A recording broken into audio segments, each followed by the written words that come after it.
Tonight, they went to Copenhagen and all you got was the bill. CBS News exposes a congressional junket to the climate summit that could make a taxpayer's temperature rise. Of Congress are not likely to win many new fans after our next story.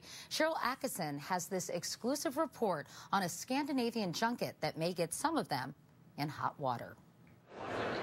Few would argue with the U.S. having a presence at the Copenhagen Climate Summit.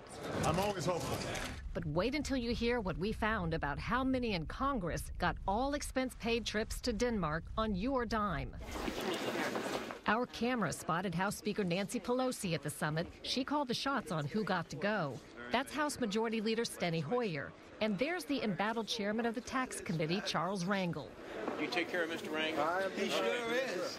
They were joined by 17 colleagues. Democrats Waxman, Miller, Markey, Gordon, Levin, Blumenauer, DeJette, Inslee, Ryan, Butterfield, Cleaver, and Giffords. And Republicans Barton, Upton, Moore, Capito, Sullivan, Blackburn, and Sensenbrenner. And that's not the half of it. But finding out more was a bit like trying to get the keys to Fort Knox. Many referred us to Speaker Pelosi, who wouldn't agree to an interview. Her office told us it will comply with disclosure requirements, but wouldn't give us cost estimates or even tell us where they all stayed.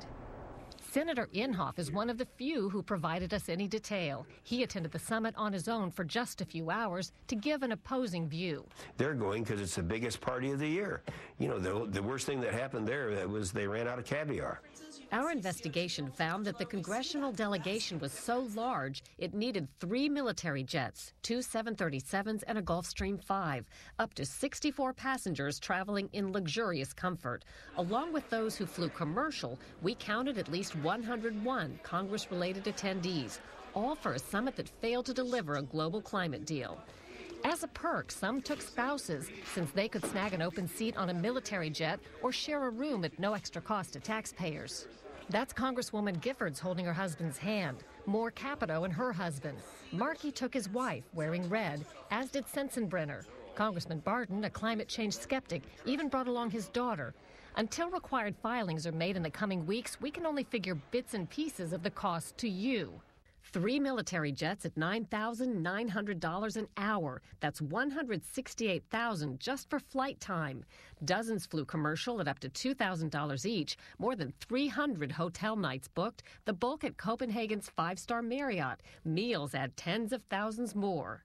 Watchdog Steve Ellis wasn't against a U.S. presence, but considering the deficit, every penny counts. Congress should be shaking the couch cushions looking for change rather than spending cash for everybody to go to Copenhagen. Nobody we asked would defend the supersized congressional presence on camera. One Democrat said it showed the world the U.S. is serious about climate change. And all those attendees who went to the summit rather than hooking up by teleconference, they produced enough climate-stunting carbon dioxide to fill 10,000 swimming pools.